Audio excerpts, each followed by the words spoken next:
Now, there was a German physicist, Dr. Wolfgang Ludwig, right? And he discovered that water actually, and to quote him directly, has memory like an elephant, okay?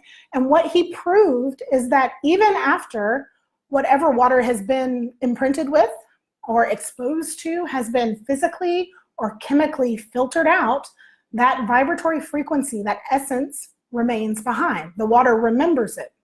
Now, what that means, to use a really dramatic example, is that if water is exposed to pesticides, right?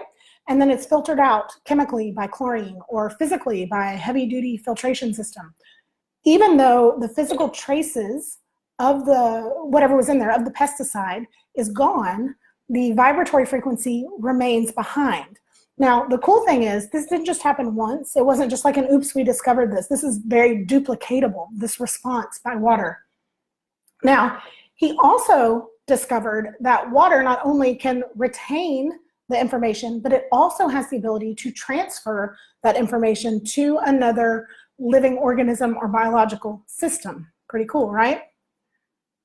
So that's really the operating principle of how gem elixirs work, right? So what happens is, rose quartz has a specific frequency, right?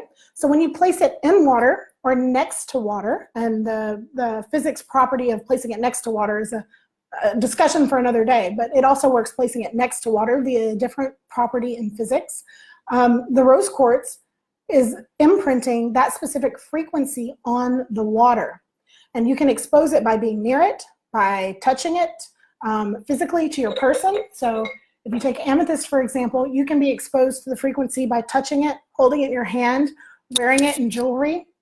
You can also be exposed by placing it in water and then consuming the water, right? That is the same theory or a similar theory as to why homeopathy works. And we know that homeopathy is duplicatable and is a principle, more than just a theory, right? Let me just peek. Yeah, water has memory like an elephant. Thank you. Just peeking for questions there. So really this theory of the memory of water is the principle, the guiding principle behind why something like a gem elixir works. And it of course works with things other than gems as well. And it works with things that are inherently good for us as well as things that are inherently bad for us. So that's always something to remember.